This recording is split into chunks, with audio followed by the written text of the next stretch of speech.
Brookhaven wasn't always a place of whispers and shadows.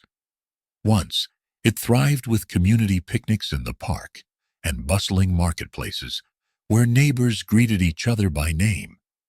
But like frost creeping over a once green field, corruption had seeped into the heart of the town. Unchecked power had twisted the system meant to protect its citizens, leaving those without influence to fend for themselves. On the surface, the town appeared ordinary, a picturesque place with quiet streets and modest homes. But beneath the facade, a battle was brewing. Some fought with words, others with action. And for Marcus Cole, a 16-year-old boy with dreams bigger than his small town, that battle was about to become personal. His father, Samuel, had always taught him the importance of integrity and standing up for what's right. Yet, Marcus would soon learn that even the strongest principles could be tested when faced with injustice. It started on a winter night when the cold seemed to seep into the very bones of Brookhaven. The incident, a small act of cruelty, would spark a fire that would illuminate the darkest corners of the town. And as secrets unraveled, the cost of truth would grow heavier than anyone could imagine. The wind howled through the empty streets of Brookhaven, biting and sharp, as if it were alive with the whispers of untold stories.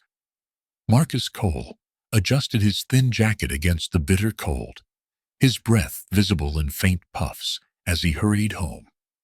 The streetlights flickered intermittently, casting long, ghostly shadows on the snow-dusted pavement. It was a shortcut he'd taken 100 times before. But tonight, the silence felt heavier. Behind him, the distant hum of a car engine grew louder. Marcus's steps quickened, the sound chasing him like a predator. Then came the sudden burst of red and blue lights, spinning across the buildings and transforming the quiet street into a stage for confrontation. "Hey, stop right there!" The voice cut through the night, sharp and commanding. Marcus froze, his heart pounding. He turned slowly, his hands raised in an automatic gesture of compliance. Officer Peter Langley stepped out of the cruiser, his movements deliberate, and his hand resting near the holster on his belt. The officer's face, illuminated by the spinning lights, was hard and devoid of warmth. "What do you think you're doing?" Langley demanded, his tone dripping with contempt. "Just heading home, sir," Marcus replied, his voice steady despite the knots tightening in his stomach. "It's cold tonight." Langley's lips twisted into a mocking smile. "Oh, it's cold, is it? Well, maybe you should have thought about that before jaywalking. You think the laws don't apply to you?" Marcus blinked, stunned. "I didn't mean, drop and give me 20. Langley interrupted, his voice laced with cruel amusement. "Sir?" Marcus asked, unsure if he'd heard correctly. "You heard me. 20 push-ups. Right here, right now. Maybe that'll teach you some respect for the law." The icy pavement glistened under the streetlights as Marcus hesitated, his breath catching in his throat. The officer's hand inched closer to his weapon, a silent but clear threat. With no other choice, Marcus knelt down, his thin gloves offering little protection against the freezing concrete. 1. Langley counted loudly, his voice echoing in the empty street. 2. Come on, lower. 3. Each push-up felt like an eternity. The cold bit into Marcus's palms, the humiliation burning hotter than the icy wind slicing through his jacket. His arms trembled, partly from exertion, mostly from the degradation of it all. Above him, Langley's mocking grin remained fixed, a predator savoring its control. In the shadows of a nearby alley, Samuel Cole stood motionless. His trained eyes took in every detail. His son's rigid posture, the officer's domineering stance, the subtle menace in Langley's movements. Samuel's fingers curled into fists at his sides, but he remained still. Years of CIA training had taught him patience, to assess a situation before acting. Still, the sight of his son being humiliated made his blood boil. Finally, after what seemed like an eternity, Marcus completed the 20th push-up. His breath came in ragged gasps as he struggled to his feet, his hands trembling as he brushed off the snow and grit clinging to his clothes. Langley loomed over him, his grin widening. Let that be a lesson. Then, with a casual wave of his hand, he turned back to his cruiser, the engine roaring to life as the police car disappeared into the night. Marcus stood there for a moment, his cheeks burning with shame and anger.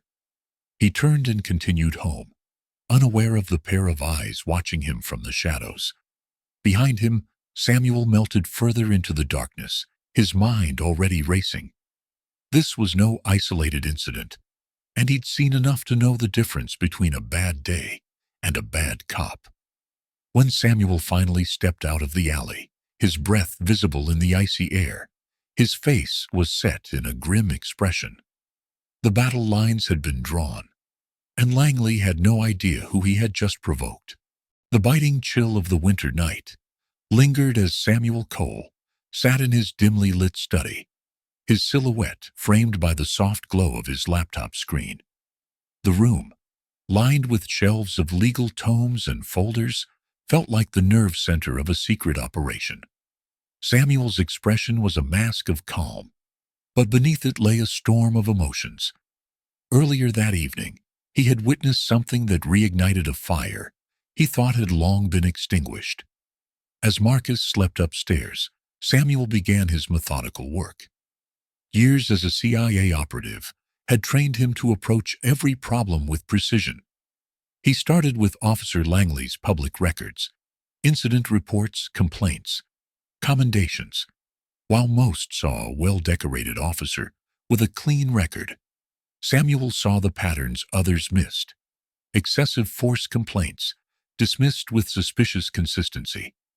Internal reviews that never made it to official channels. And then there were the financial anomalies. Deposits that didn't match Langley's salary. Payments from accounts tied to shell corporations. Samuel's fingers flew across the keyboard, accessing encrypted databases through backdoor protocols he had developed in his previous life. The name Brookhaven Syndicate surfaced repeatedly in his searches. It wasn't just about Langley. The corruption was systemic, deeply embedded within the very fabric of the town's institutions. Meanwhile, Marcus lay in his room, staring at the ceiling. The humiliation of the evening played on a loop in his mind. Langley's mocking voice, the icy pavement biting into his hands, and the knowing stares of a couple who had walked past without intervening. But the anger that simmered in Marcus wasn't new. It was part of a larger frustration that had built up over years of subtle and overt injustices. Finally, unable to contain his emotions, Marcus grabbed his phone and hit record. "Hey everyone," he began, his voice shaky but determined. "My name is Marcus Cole, and I need to tell you what happened to me tonight." He recounted every detail, his voice growing steadier as he spoke. By the time he finished, his story felt less like a vent and more like a call to action. He uploaded the video to his newly created channel, titled Brookhaven Chronicles. By the next morning, the video had taken on a life of its own. Marcus awoke to a flurry of notifications. Comments poured in from people expressing outrage, sharing their own experiences, and offering support. "This isn't just about you," one commenter wrote. "It's about all of us who've been silenced." As Marcus scrolled through the responses, a new sense of purpose took hold. He wasn't just a victim. He was a voice for change. Samuel wasn't surprised when Marcus showed him the video. He had expected his son to find a way to channel his anger, though the speed at which the story spread exceeded even his expectations. Still, Samuel cautioned him. "This isn't a game, Marcus. You're putting a target on your back." "Isn't that what you always taught me?" Marcus countered. to stand up for what's right. Samuel sighed, knowing his son's resolve mirrored his own.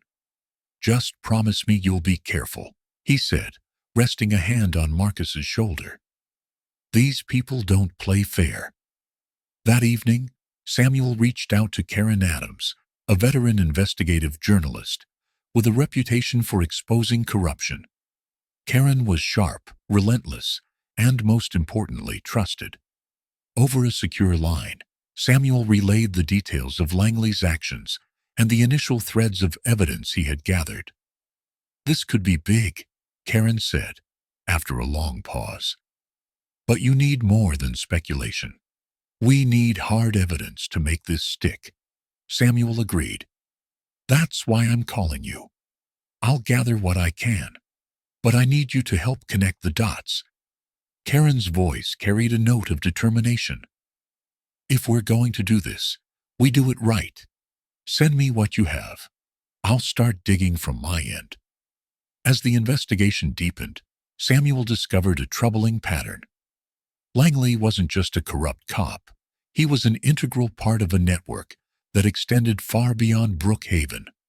The Brookhaven Syndicate had its hands in everything: real estate deals, drug trafficking, even local elections. At its heart was Vincent Caruso, a name that had once graced the covers of business magazines, but now lingered in the shadows of Samuel's searches. Langley's role became clearer. He was the enforcer, ensuring that any opposition was silenced and any evidence disappeared. But Samuel's next discovery chilled him to the core.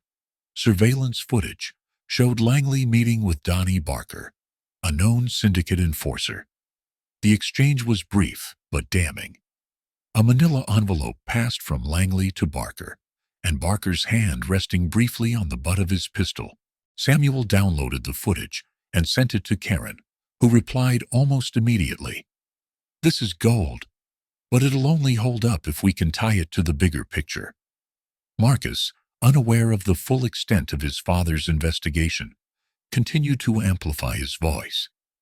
He began interviewing classmates and community members, each story adding fuel to the growing fire of public outrage. At school, Marcus found an unlikely ally in Lila Grayson, a transfer student with a sharp mind and a quiet determination.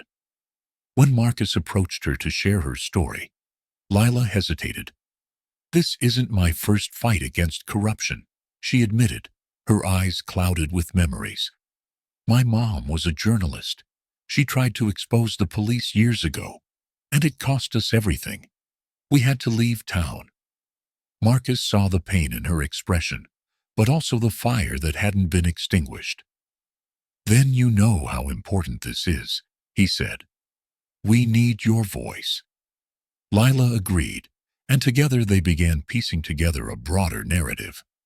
Lila's mother's old files revealed patterns that mirrored Samuel's findings: names, dates, transactions, a web of corruption that was both intricate and devastating. The chapter ended with Samuel receiving an anonymous message.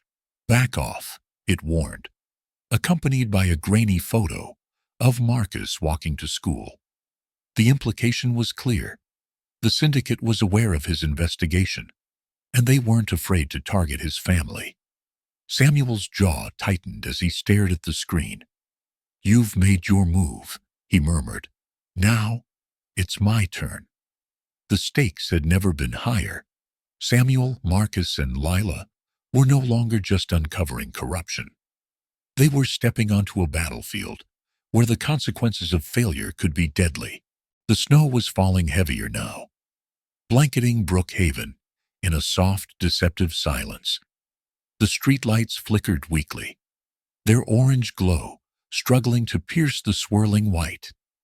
Inside his dimly lit apartment, Officer Peter Langley sat at his cluttered kitchen table, staring at a stack of overdue bills. His hands trembled slightly as he picked up a whiskey glass, his reflection fractured in its amber depths. The weight of his choices pressed against his chest, an invisible shackle he couldn't escape. Langley's phone buzzed on the table. the screen lighting up with a message from Donnie, one of the syndicate's enforcers. Payment due. No excuses. His stomach churned as he read the words, the noose tightening around his neck. He had long since stopped making excuses. They didn't care for those anymore. Across town, Marcus Cole sat at his desk, his laptop casting a soft blue glow on his determined face.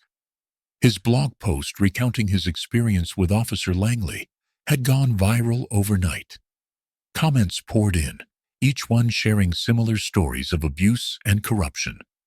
It was no longer just his story. It was theirs.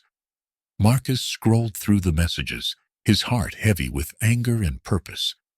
Stories of wrongful arrests, brutality, and systemic corruption filled his screen. Each post was a puzzle piece in a larger, more sinister picture. "Dad, you need to see this," Marcus called out, his voice steady but charged with emotion. Samuel Cole entered the room, his expression calm yet sharp, like a blade concealed in its sheath.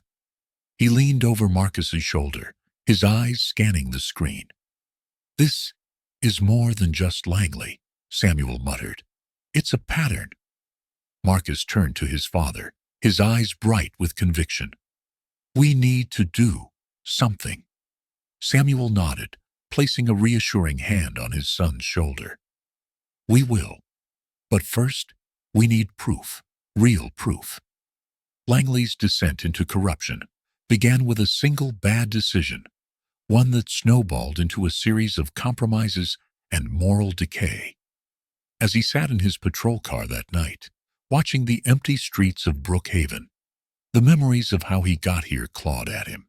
It started with gambling. A few hands at a poker table in the back room of Murphy's bar turned into nights spent chasing losses.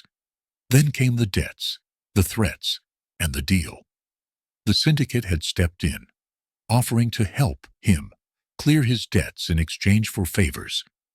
At first, it was minor, looking the other way during a traffic stop or losing evidence in a low-profile case, but the stakes kept rising, and now he was in too deep.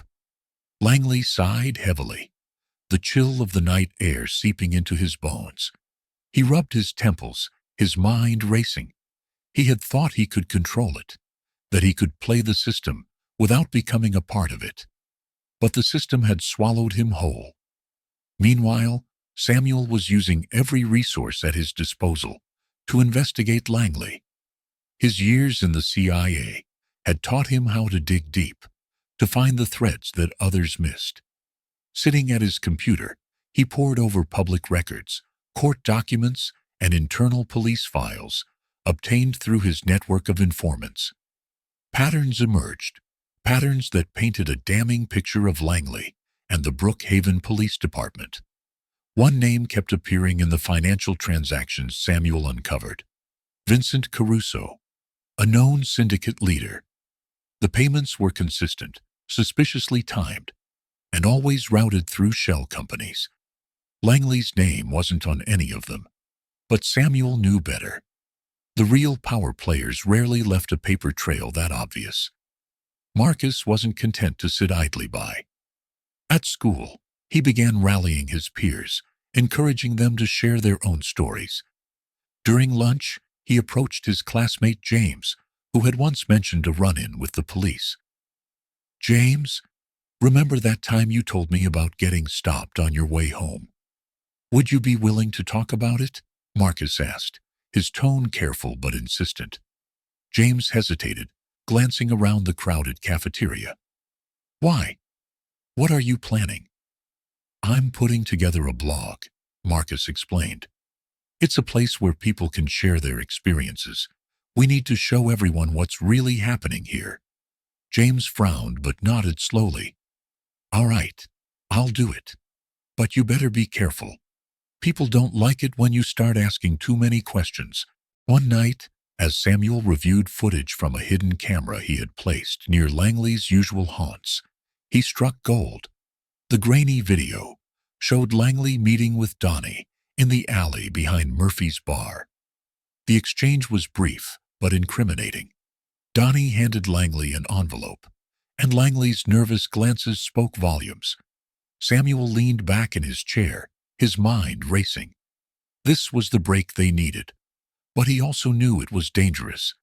The syndicate wouldn't hesitate to protect their interests, and Langley was a weak link. Langley's world was crumbling. The syndicate's demands were growing bolder, and Samuel's investigation was closing in. One evening, as Langley sat in his car outside the precinct, Donnie appeared at his window. "You're getting sloppy," Donnie said, his voice low and threatening. "The boss isn't happy." Langley swallowed hard. "I'm doing everything I can. But Samuel Cole, he's digging. He's not like the others." Donnie's eyes narrowed. "Then make sure he stops, or we'll make sure you do." That night, Samuel and Marcus sat together in their modest home, their dining table covered in documents and notes. Marcus's resolve was unshaken, even as Samuel warned him of the dangers ahead. "They won't go down without a fight," Samuel said. "You need to be ready for that." Marcus nodded. "I'm ready, Dad. I won't let them scare me into silence." Samuel's expression softened with pride, but a flicker of worry lingered in his eyes. "Then we'll keep going. Together." As the snow outside thickened, Langley's desperation reached its breaking point. He sat alone in his darkened living room, a gun resting on the table before him. His phone buzzed again. Another message from Donnie. "Time's up." Langley picked up the gun, his hands shaking. He didn't want this life anymore, but escape seemed impossible. Just as he raised the weapon, his phone buzzed again. This time, it was a message from Samuel. "We need to talk. I can help you." Langley stared at the screen, his finger hovering over the reply button. He didn't know if he could trust Samuel, but he knew one thing for certain. The walls were closing in, and he was running out of time. Cliffhanger. Samuel intercepted a meeting between Langley and Donnie, capturing it all on camera. The footage clearly showed Langley's complicity in the syndicate's operations, but it also hinted at something more, a larger, more dangerous conspiracy that stretched beyond Brookhaven. The biting wind of Brookhaven's winter evening swept through the narrow streets as Samuel Cole stepped out of his car, his trench coat billowing behind him. His mind churned with the events of the past weeks, each piece of information painting a darker picture of the town's corruption. Tonight, he wasn't alone. He had begun assembling allies, but with every step forward, the shadow of danger loomed larger. Samuel entered an unmarked building on the edge of town, its dimly lit facade blending seamlessly into the backdrop of urban decay. Inside, he was greeted by Michael Mick Thompson, a retired police detective who had left the force after witnessing firsthand the rot within the Brookhaven Police Department. Mick's weathered face bore the marks of someone who had carried the weight of secrets for too long. "You're sure about this, Cole?" Mick asked, his voice a low rumble as he shuffled through a stack of documents on the table between them. "If Davidson's involved, it's bigger than anything we've tackled before." Samuel nodded, sliding a USB drive across the table. "This has everything I've gathered so far. Complaints buried in bureaucratic red tape, financial anomalies tied to city officials, and Langley's connection to the syndicate. We can't afford to wait any longer." Mick leaned back in his chair, his expression grim. "Davidson's a snake. He'll burn anyone who gets too close." "Then we stay one step ahead," Samuel said firmly. Meanwhile, Marcus Cole walked through the crowded hallway of Brookhaven High, the murmurs of his peers blending into a dull roar. Since posting his story online, Marcus had received an outpouring of support, but also whispers of doubt and ridicule. As he approached his locker, he noticed a girl standing nearby, her dark curls falling over her face as she thumbed through a worn notebook. She looked up, meeting his gaze with sharp, amber eyes. "You're Marcus Cole, right?" she asked. Her voice was steady, but there was an edge to it, like she had measured him and wasn't entirely convinced. "Yeah, and you are?" "Lila Grayson," she said, tucking the notebook under her arm. "I saw your video.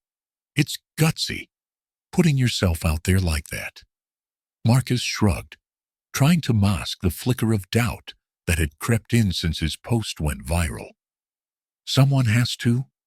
Lila's lips twitched in what could have been a smile. "You're right. But gutsy doesn't mean smart. You know they'll come for you, right?" Her words hung in the air, and Marcus tilted his head, intrigued. "What do you know about it?"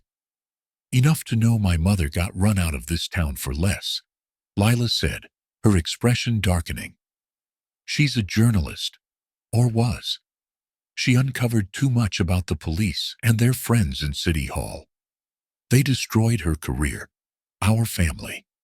For a moment, Marcus saw a reflection of his own anger in Lila's eyes. "Maybe we can work together," he said. Later that evening, Samuel and Marcus found themselves parked outside an abandoned factory on the outskirts of town. Samuel had traced syndicate activity to this location, and tonight they were taking a risk by getting closer than ever before. "You sure about this?" Marcus asked, his voice barely above a whisper, as he adjusted the small recording device strapped to his chest. Samuel's jaw tightened.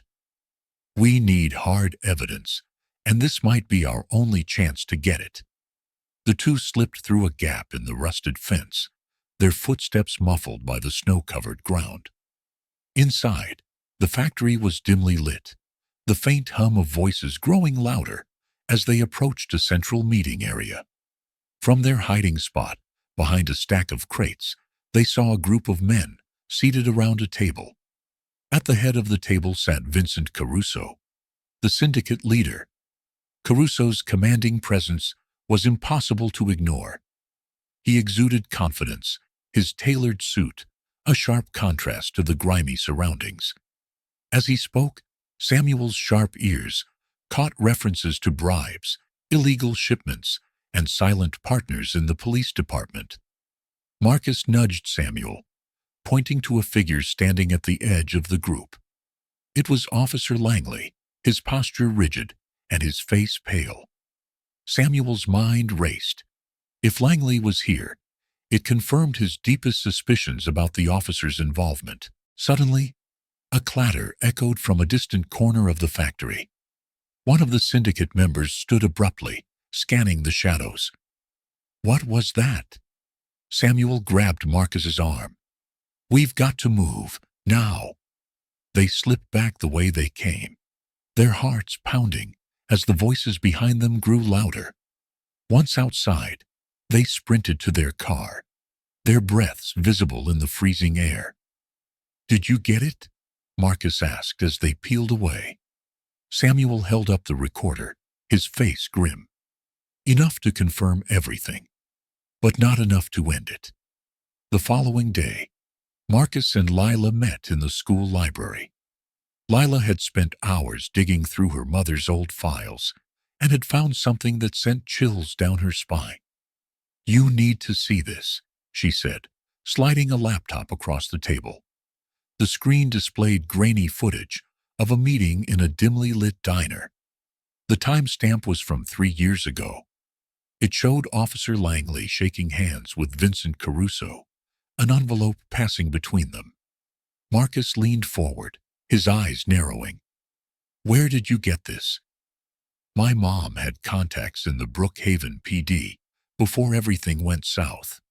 Someone leaked this to her, but she never had the chance to publish it." Marcus stared at the screen, a mixture of anger and determination in his eyes. "This changes everything." That night, as Samuel reviewed the footage and documents in his study, his phone buzzed with a message. It was from an unknown number. "Stop digging, or your family will pay the price." Samuel's hand tightened around the phone, his mind racing. The message was a warning, but also confirmation that they were closing in on the truth. He glanced at the corkboard on the wall, the web of evidence growing more intricate with each passing day.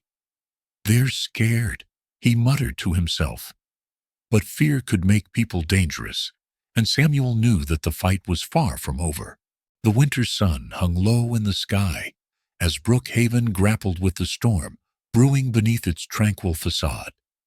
Each passing day heightened the tension as Marcus, Samuel, and their newfound allies dug deeper into the corruption choking their town.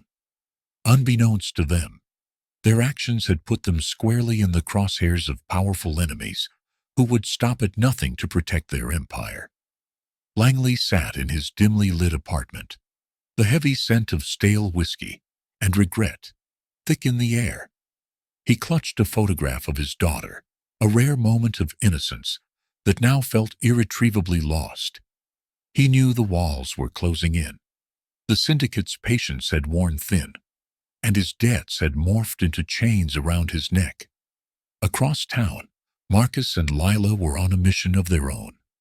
The recent surge in their community activism had turned their online project, Brookhaven Chronicles, into a rallying point for others eager to expose the town's ills. Emails flooded their inbox, each one detailing another story of abuse, corruption, or injustice. It was clear now. This wasn't just a few bad apples. This was an entire orchard gone rotten. At school, Marcus found himself at the center of hushed conversations and sideways glances. His peers looked to him as both a leader and a potential target. Lila, though ever the strategist, pulled him aside during lunch.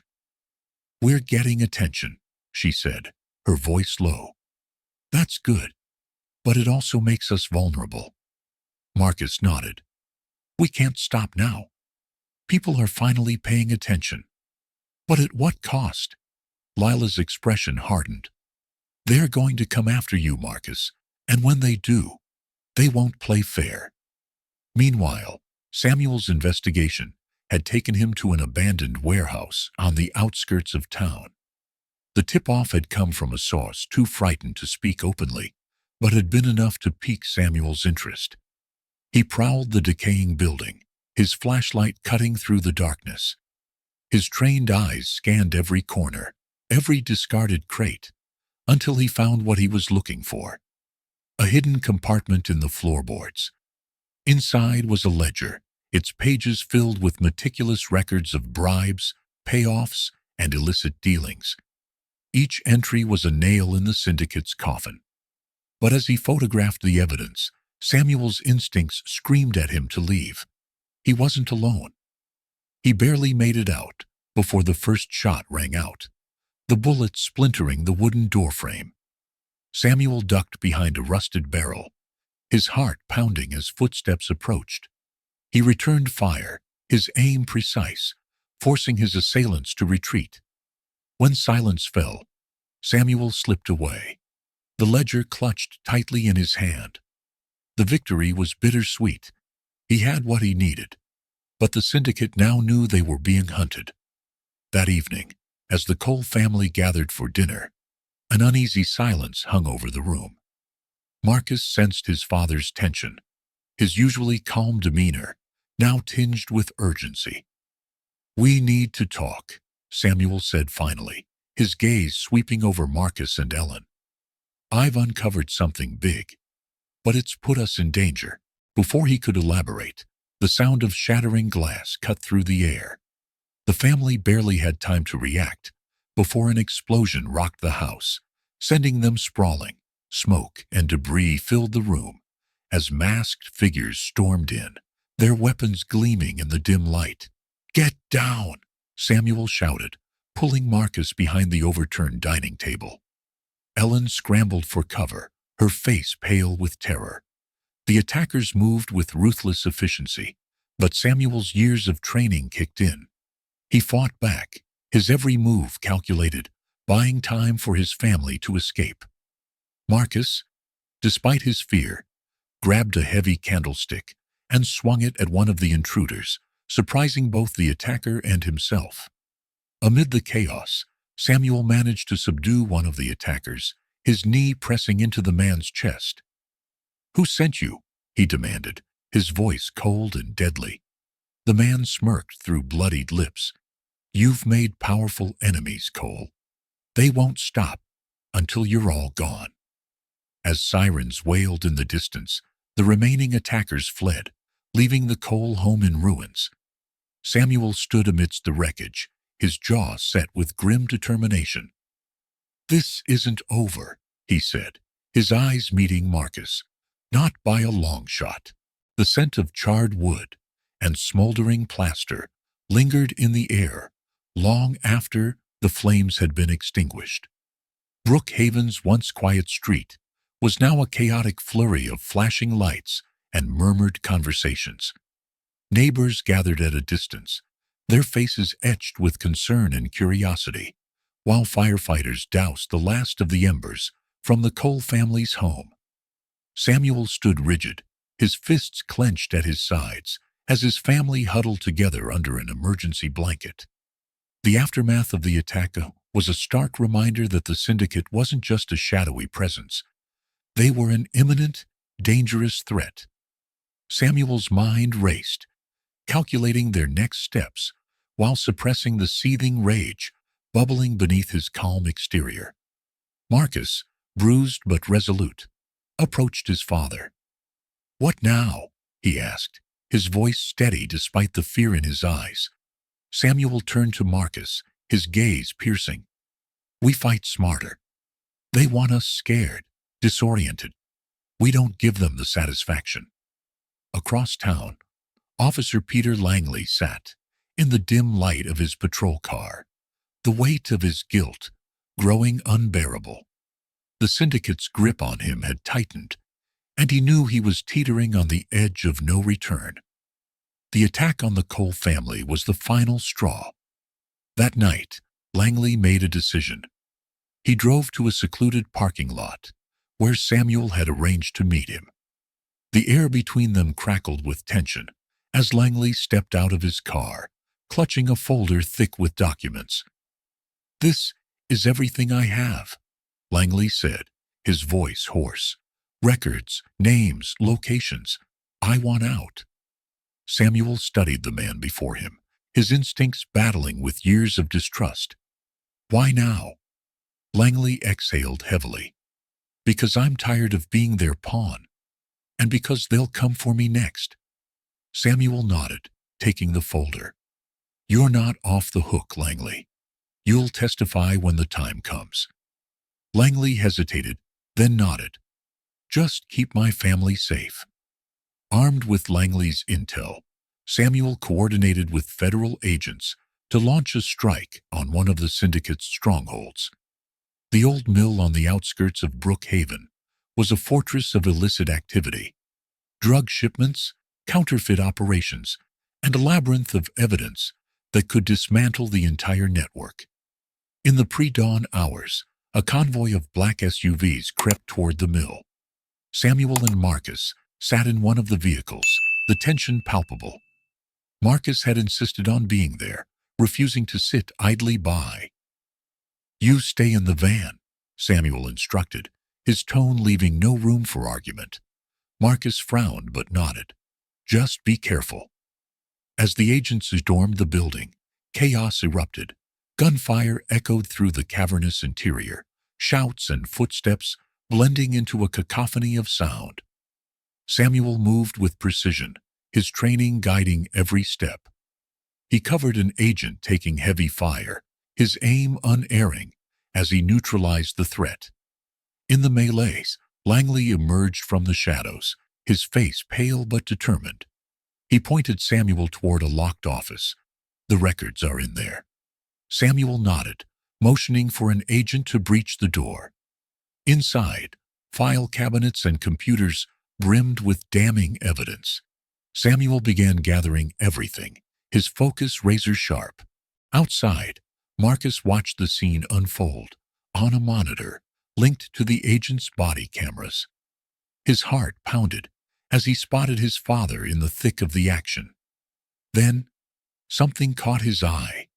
A figure lurking in the shadows, moving toward Samuel's position. "Dad!" Marcus shouted into the radio. "Behind you!" Samuel spun, just as the attacker lunged. A quick scuffle ensued, ending with Samuel disarming the man and knocking him unconscious. He looked toward the camera, giving Marcus a brief nod of gratitude. The raid's success was a turning point. The evidence seized from the mill exposed the syndicate's operations in excruciating detail. Financial records, ledgers, and video footage linked key players to a web of corruption that stretched beyond Brookhaven. Marcus and Lila wasted no time amplifying the news through Brookhaven Chronicles. The community, galvanized by the revelations, organized a massive protest in front of City Hall. The streets teemed with people holding signs reading, "Justice for all," and "No more corruption."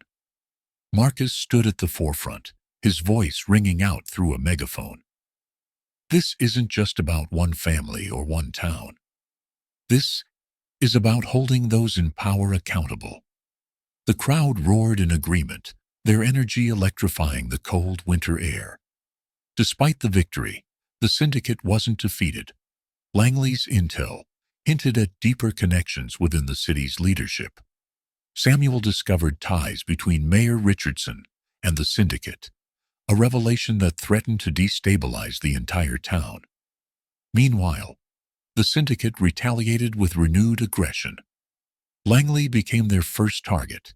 Returning to his apartment one night, he was ambushed by two men in ski masks. Though he managed to escape with a gunshot wound to the shoulder, the message was clear: silence or death. Langley, bloodied but resolute, stumbled to Samuel's door. "They know," he gasped, collapsing onto the floor. Samuel and Marcus worked quickly to stabilize Langley, their home now doubling as a makeshift war room. Maps, files, and photographs covered the walls, creating a blueprint for the battle ahead. Late one night, as Samuel sifted through Langley's folder, his phone buzzed with a blocked number. "You're digging too deep, Cole," a voice warned. "If you value your son's life, you'll stop." Samuel's grip tightened on the phone. "If you come after my family again, you'll regret it." The line went dead, leaving Samuel in the silence of his study. He glanced toward Marcus's room, the faint glow of his son's laptop seeping under the door. As Samuel returned to the files, his resolve hardened. The syndicate was striking back, but they had underestimated his determination. For his family, for his town, Samuel Cole would stop at nothing.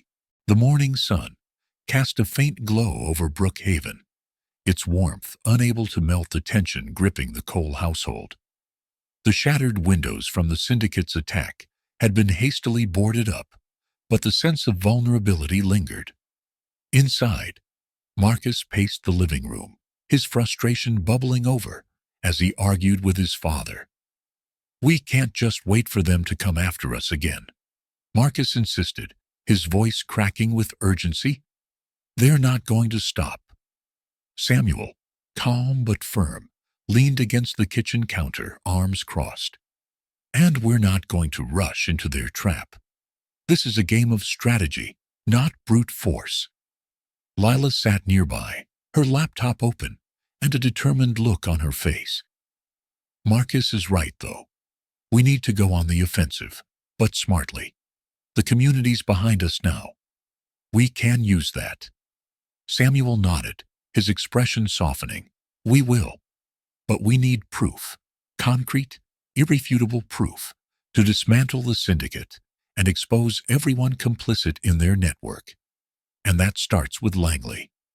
Across town, Officer Langley sat in a dimly lit hospital room, the smell of antiseptic thick in the air. His shoulder was bandaged, and his face was etched with pain, both physical and emotional. The attack on his life had shaken him, but the guilt he carried was far heavier. Samuel arrived unannounced, his presence filling the room with an unspoken challenge. "We don't have time for hesitation, Langley," Samuel said, pulling a chair close to the bed. "You know what's at stake. Are you ready to testify?" Langley looked away, shame shadowing his features. "I've already betrayed everything I stood for once. How do I make that right?" "You start by telling the truth," Samuel replied firmly. "You've seen what they're capable of. You've been a part of it. Use that knowledge to dismantle them." Langley hesitated, but finally nodded. "I'll do it. But they won't let me live long enough to see it through." Langley's decision to testify sent shockwaves through the syndicate. Vincent Caruso, their ruthless leader, convened an emergency meeting in a secluded mansion on the outskirts of Brookhaven. The room was filled with tension as Caruso addressed his lieutenants. "Langley is a liability," Caruso growled, his voice sharp as a blade. "If he talks, we all go down." One of his men, a wiry figure with a scar running across his cheek, leaned forward. "We can take care of him." Quietly. Caruso shook his head. That's too obvious now. We need to discredit him. Plant something that makes him look like the mastermind behind it all." The syndicate's plan was set in motion that night. Using their contacts in law enforcement, they planted fabricated evidence linking Langley to a series of crimes, including the framing of Marcus Cole for a break-in at a local business. When the police arrived at the Cole household the next morning, their accusations hit like a thunderbolt.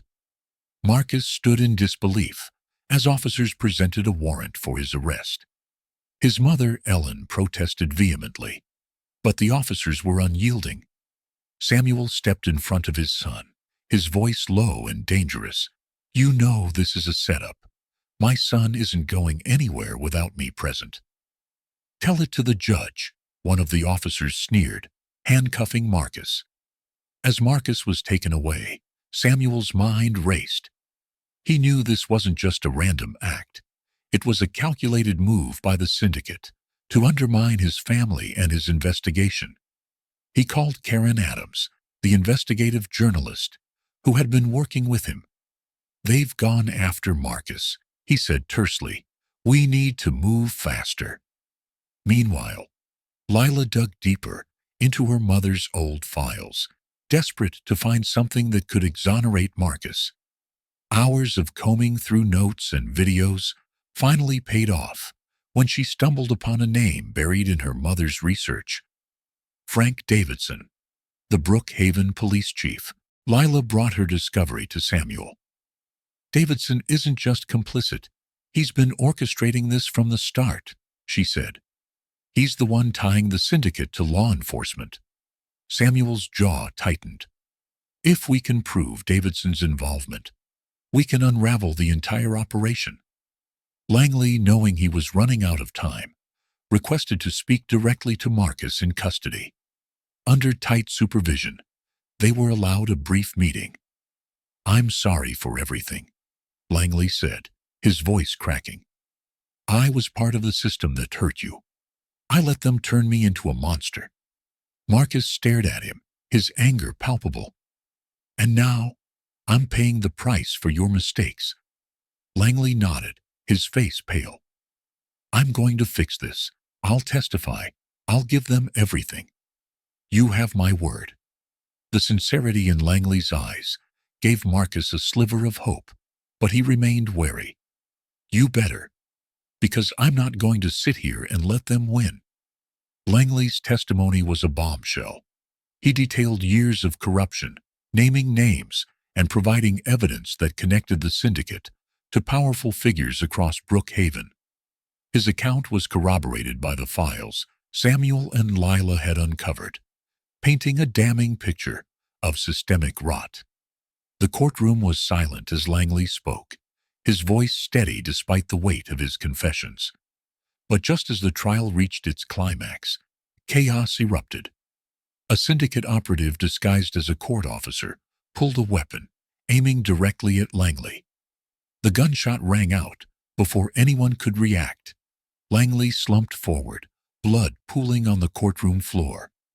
Samuel tackled the shooter, disarming him as pandemonium ensued. Marcus, watching from the gallery, felt a mix of shock and fury. Langley's death was both a tragedy and a turning point. He had redeemed himself in his final moments, but his sacrifice left a void that Samuel and Marcus would have to fill. As the courtroom emptied and the dust settled, Samuel turned to Marcus. "This fight isn't over. Langley gave us a roadmap. Now we finish what he started." Marcus nodded, his resolve hardened. For him, for everyone they've hurt, the quiet resilience of Brookhaven was shifting into a rumbling force of collective action. Langley's testimony, despite its tragic end, had ignited a flame that couldn't be extinguished. The town was ready for change, and Marcus Cole found himself at the epicenter of a growing movement. In the weeks following Langley's assassination, whispers of rebellion turned into a roar of collective resolve. Community leaders, activists, and ordinary citizens rallied around Marcus and Samuel. Their small but mighty group of advocates for justice expanded into a network of determined individuals. Lila sat in Samuel's home office, now converted into a command center.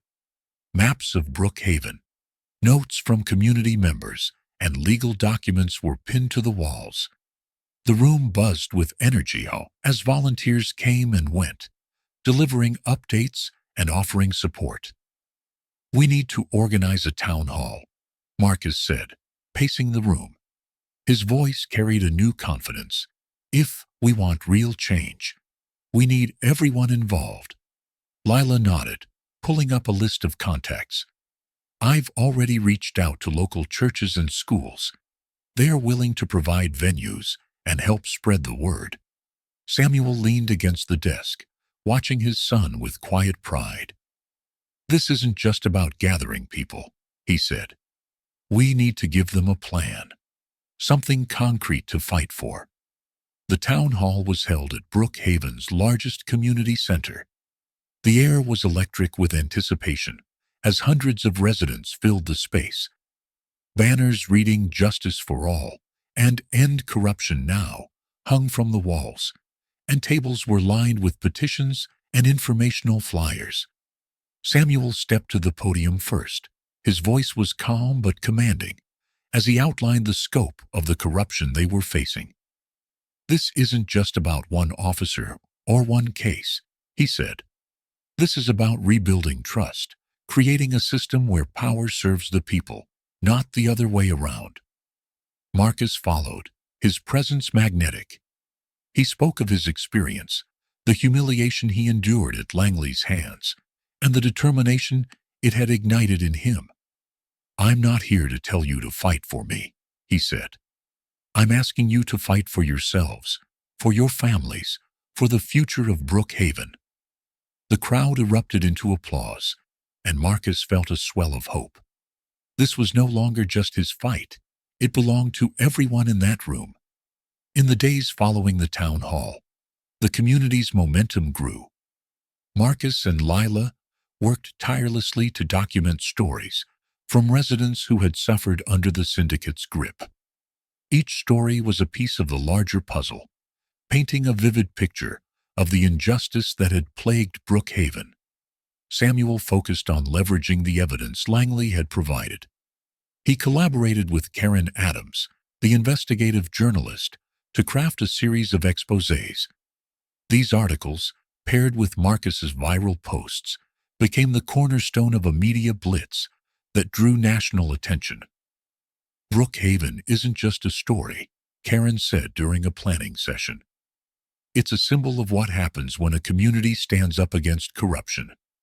This could inspire towns across the country." Meanwhile, the syndicate scrambled to maintain control. Their once untouchable network was unraveling, and their remaining leaders were growing reckless. Vincent Caruso, their enigmatic figurehead, convened a secret meeting, in a crumbling warehouse on the outskirts of town. "We need to shut them down," Caruso snarled, slamming his fist on the table. "If this keeps spreading, it's not just Brookhaven we'll lose. It's everything." One of his lieutenants hesitated. "What about Marcus Cole? He's become the face of this movement. If we don't touch him," Caruso interrupted. "It'll only make him a martyr. We focus on silencing the people around him, make them afraid to keep fighting." Despite the syndicate's threats, the community's resolve only strengthened. Students at Brookhaven High organized a walkout, demanding transparency from local officials. Churches held candlelight vigils for Langley, his death reframed as a sacrifice for justice. Small businesses displayed signs in their windows that read, "We stand with Marcus." Marcus and Lila found themselves busier than ever. They coordinated protests, responded to media inquiries, and strategized with Samuel on how to maintain the movement's momentum. During a quiet moment, Marcus confided in Lila, "Sometimes I wonder if we're making a difference, or if it's just noise." Lila placed a reassuring hand on his arm. "Look around, Marcus. People are waking up because of you. That's more than noise. It's change." The tipping point came during a protest outside City Hall. Hundreds of residents gathered, their voices echoing through the streets. The police presence was heavy, but the crowd remained peaceful, holding signs and chanting for justice. Inside City Hall, Mayor Richardson sat in his office, visibly shaken. He had managed to avoid public scrutiny so far, but the walls were closing in. A knock at the door interrupted his thoughts. It was Chief Davidson, his expression grim. "We have a problem," Davidson said, holding up a folder. "Langley's files. They're worse than we thought. If this goes public, we're finished." Richardson leaned back in his chair, his face pale. "What do we do?" "We fight back," Davidson replied. "But we'll need to take drastic measures." As the protest outside continued, a black SUV screeched to a halt at the edge of the crowd. The back doors swung open, and masked figures emerged, throwing smoke canisters into the throng of people. Chaos erupted as protesters scattered, coughing and choking on the thick smoke. Marcus and Lila were in the thick of it, helping people to safety. Marcus's heart pounded as he heard the sound of approaching sirens. He turned to see Samuel rushing toward him, his face a mask of urgency. "This isn't random," Samuel said, pulling Marcus to his feet. "They're trying to send a message." Marcus nodded, his determination hardening. "Then we send one back." Brookhaven was a town caught between its haunted past and the promise of a brighter future. The syndicate's grip had loosened, but the scars it left behind were deep. The challenge now was not just to remove corruption, but to rebuild trust, a task as monumental as it was necessary. The first signs of change were subtle yet unmistakable. The once dilapidated community center had been renovated, its walls now adorned with local artwork and murals reflecting hope and unity. Neighborhoods that had felt abandoned for years began to show signs of life. Fresh coats of paint on houses, children playing in parks that had been neglected for decades. Samuel Cole walked through one of these neighborhoods, clipboard in hand, speaking with residents about their concerns. A retired teacher, Mrs. Henderson, approached him on her porch. "Mr. Cole," she said, her voice trembling. "For the first time in years, I feel like someone is listening." Samuel nodded, his heart heavy yet hopeful. "That's the goal, Mrs. Henderson. We're not just cleaning up the mess. They need to know we're building something better." At the high school, Marcus had become more than just a student. He was a leader. His mentorship program for at-risk youth, Voices of Change, was in full swing. Every afternoon, The school library buzzed with activity as Marcus and his peers tutored younger students and discussed ways to improve their community. One of these students, Jamal, approached Marcus after a session. "Mr. Cole," he said, clutching a well-worn notebook, "do you really think I can make a difference? Like you did?" Marcus crouched to Jamal's level, placing a reassuring hand on his shoulder. "It's not about being like me, Jamal. It's about being the best version of yourself. And yeah, you can absolutely make a difference." Meanwhile, Samuel's work had caught the attention of federal investigators. Agents from the Department of Justice visited Brookhaven to discuss the broader implications of the syndicate's takedown. Agent Thompson, a no-nonsense woman with sharp eyes, met Samuel in his office. "Mr. Cole," she began, "your efforts here are impressive, but we believe Brookhaven might just be the tip of the iceberg." Samuel leaned back in his chair, folding his arms. "What are you suggesting?" "We're investigating similar corruption in neighboring towns." "We'd like your help," Thompson said. "Your experience, both as a former CIA operative and a civil rights lawyer, makes you uniquely qualified." Samuel hesitated. The idea of leaving Brookhaven, even temporarily, felt like abandoning the town when it still needed him. "I'll think about it," he said finally, knowing that Marcus and the community were key factors in his decision. The first community-led council meeting took place in the newly renovated town hall. Residents of all ages filled the room, eager to have their voices heard. The council was a mix of old and new faces, with a shared commitment to transparency and accountability. Samuel facilitated the meeting with practiced ease, encouraging residents to speak openly. "This is your town," he said.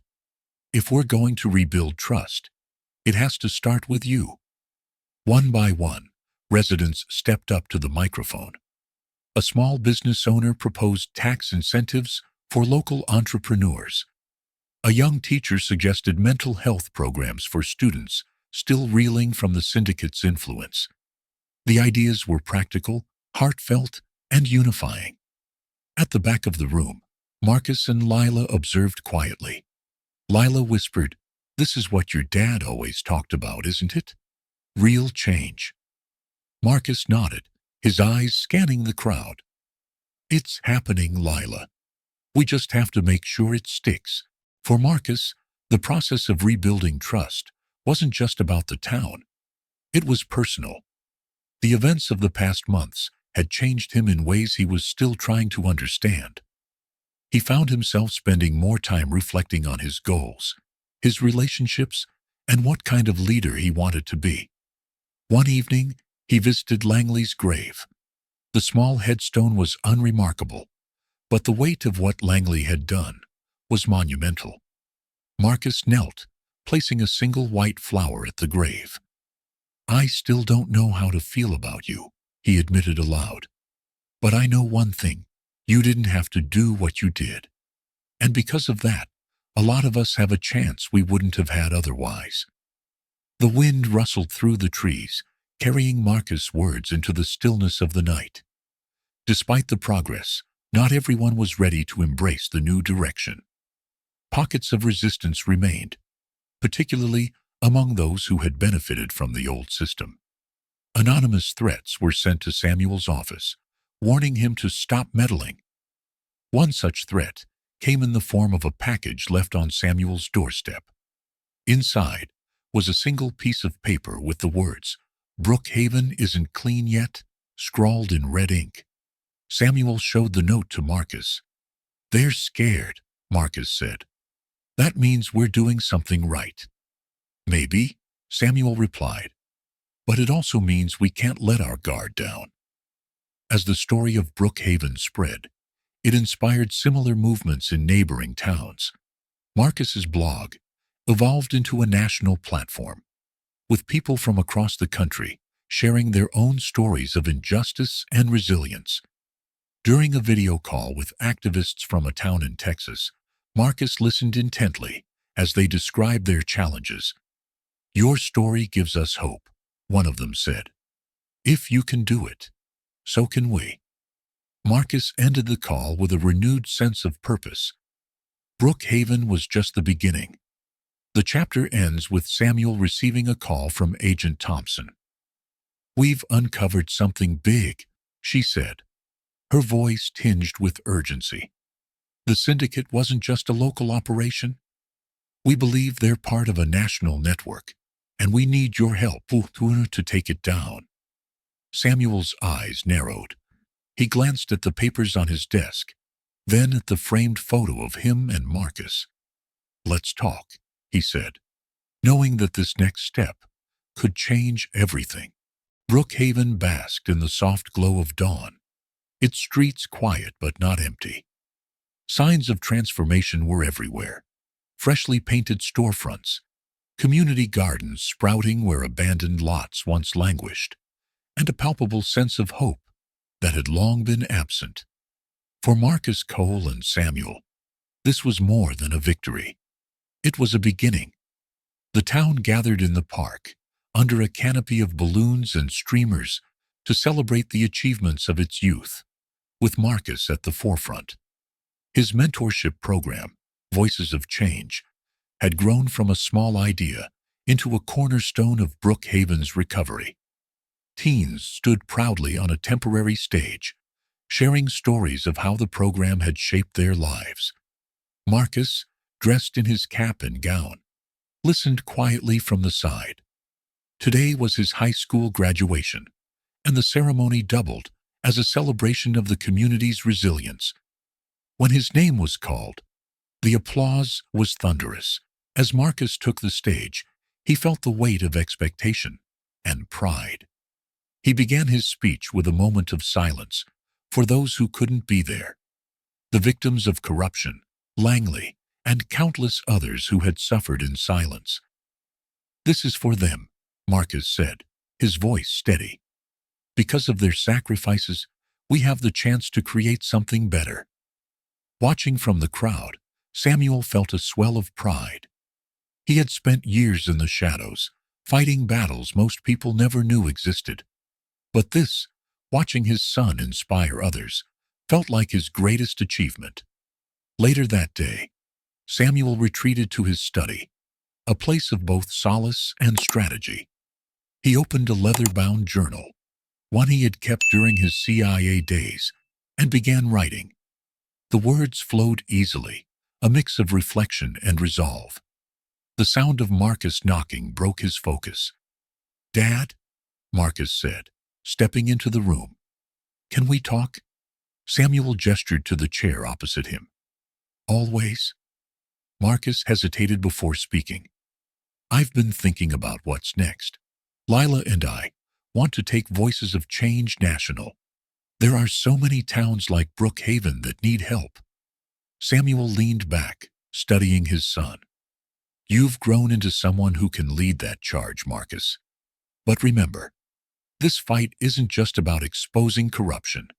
It's about building trust, just like we've done here." Marcus nodded, determination in his eyes. "I get it, and I want to do it right." The town's gratitude for the Cole family was boundless. During a town hall, the mayor presented Samuel and Marcus with honorary plaques. "For your tireless efforts in bringing justice and hope back to Brookhaven," she said, her voice wavering with emotion. As Samuel accepted the plaque, he addressed the crowd. "This isn't just our victory, it's yours. Each of you stood up when it mattered. Don't stop now." The applause was deafening, and for a moment, the weight of their struggles lifted. Just as the Coles began to settle into this new chapter, another threat loomed.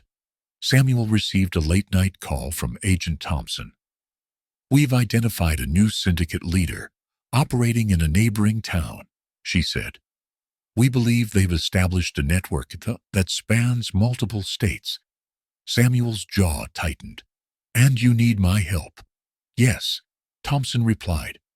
"Your expertise, your connections, without them, We don't stand a chance." Marcus overheard the conversation and joined Samuel at the kitchen table. "You're not doing this alone," Marcus said firmly. "Marcus," Samuel began, his tone cautious, "this is a different level of danger." "And I'm not a kid anymore," Marcus countered. "We've come this far together. I won't back down now." The Cole family convened a meeting with their trusted allies, including Lila, Karen Adams, and a few key members of the FBI task force. Together, they mapped out a strategy to dismantle the broader network while ensuring Brookhaven's hard-won progress wasn't compromised. Lila presented new evidence her mother had uncovered before being forced out of town years ago. "This connects Brookhaven's syndicate to others across the state," she said, her voice steady despite the weight of the revelation. The room buzzed with activity as plans were formed. Samuel's CIA training resurfaced, guiding their efforts with precision.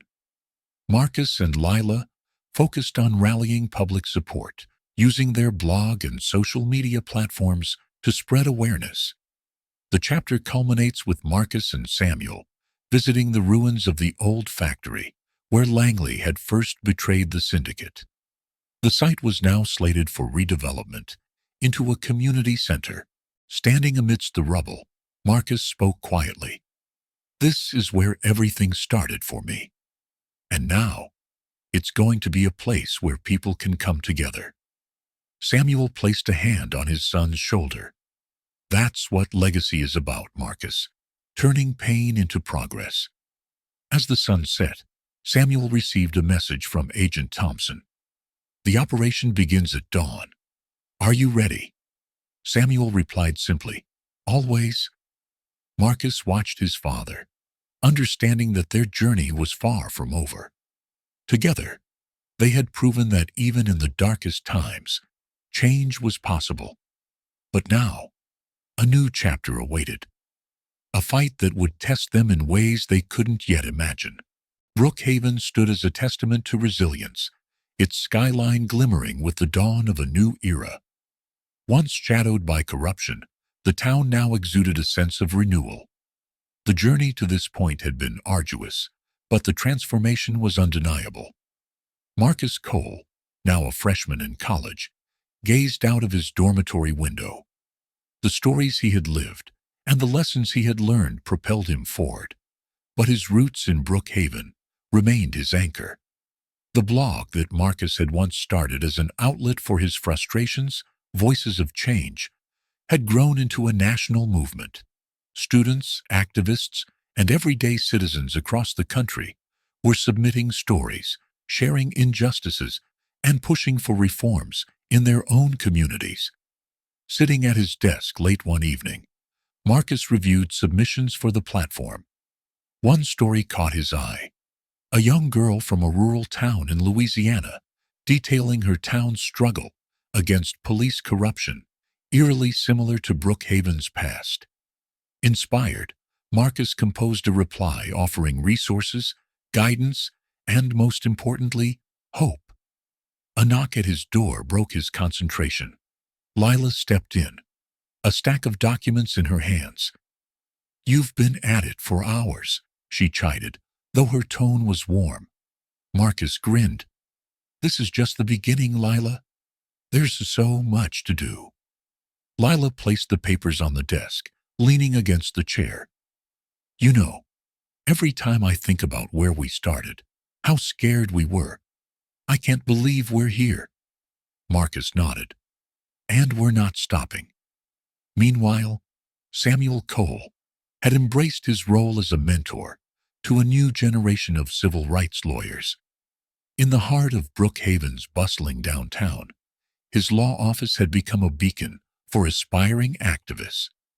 One morning, Samuel met with a young attorney named Dana, who had been referred to him by a mutual contact. "I want to take on cases that matter," Dana said earnestly, "the ones that scare everyone else away." Samuel smiled knowingly. "Good, because those are the only cases worth fighting for." As they reviewed a complex case involving housing discrimination. Samuel's phone buzzed. It was an update from Agent Thompson. The network they had dismantled in Brookhaven had begun to fracture nationwide, and Samuel's insights were still crucial in ongoing investigations. Before Dana left, she paused at the door. "You've inspired so many of us, Mr. Cole." "Thank you." Samuel waved her off with a chuckle. "Don't thank me. Just get to work." The town itself was thriving. The new community center, once a site of syndicate operations, had become a hub of activity. Kids played basketball in the evenings, while their parents attended workshops on civic engagement. During a town hall meeting, the mayor announced further initiatives inspired by Marcus and Samuel's work. "We're not just rebuilding infrastructure," she said. "We're rebuilding trust." The room erupted in applause, but not louder than Marcus, who stood at the back with Lila. As the meeting concluded, they stayed behind, speaking with residents and sharing plans for future projects. Marcus received an invitation to speak at a National Civil Rights Summit in Washington, D.C. The event would be attended by leaders, activists, and changemakers from across the country. Samuel joined him, feeling a mix of pride and nostalgia. On the day of the summit, Marcus stood behind the podium, facing a crowd that included senators, journalists, and fellow activists. He began with the story that started it all. The winter night when he had been humiliated on Brookhaven's icy streets. "But that night didn't define me," Marcus said, his voice steady. "It was what came after. The people who stood beside me, the community that refused to stay silent, and the lessons my father taught me about resilience and justice." He spoke of Langley's redemption, Lila's courage, and the power of collective action. "Change doesn't come easily," he concluded, "but it starts with one voice. And when that voice inspires others, it becomes a movement." The standing ovation was immediate and overwhelming. Samuel, watching from the audience, felt tears sting his eyes. He had fought many battles in his life, but none as meaningful as this. Back in Brookhaven, Samuel and Marcus visited Langley's grave. They placed fresh flowers and stood in silence for a moment before Marcus spoke. "I used to hate him," he admitted, "but now I understand. He was trying to make things right." Samuel nodded. "He did it, and he paid the price for it. That's the cost of courage sometimes." They left the cemetery with a renewed sense of purpose. The chapter closes with a panoramic view of Brookhaven. The camera pans from the bustling community center to Samuel's law office and finally to Marcus and Lila, walking hand in hand down Main Street. As they pass a group of kids playing, one of them shouts, "Hey, Marcus! You're the guy from the video." Marcus laughs, turning back to wave. "Yeah, but it's not just my story anymore. It's ours." The screen fades to black, leaving the words "Legacy of Change" in bold letters. A reminder that the fight for justice never truly ends. It evolves, carried forward by those brave enough to stand. Before you go, let me ask you this. If you were in Marcus's shoes, what would you have done? Would you have had the courage to stand up, to speak out, and to inspire change in the face of so much injustice? Drop your thoughts in the comments below. I want to hear your perspective.